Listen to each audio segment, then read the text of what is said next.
بسم اللہ الرحمن الرحیم۔ السلام علیکم ورحمۃ اللہ وبرکاتہ۔ سجدے میں جا کر صرف 21 مرتبہ پڑھے، ہر مراد پوری ہوگی۔ ہر فرض نماز کے بعد سجدے میں جا کر اول آخر 3 مرتبہ درود شریف پڑھ کے پھر آپ نے یہ عمل کرنا ہے۔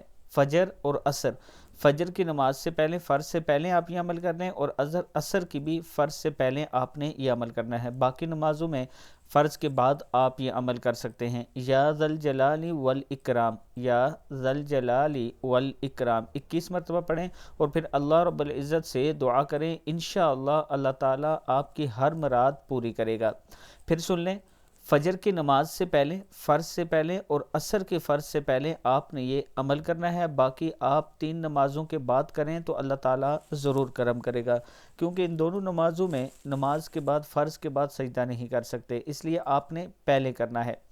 ویڈیو کو آپ دوستوں نے آگے ضرور شیئر کرنا ہے۔ السلام علیکم ورحمۃ اللہ وبرکاتہ۔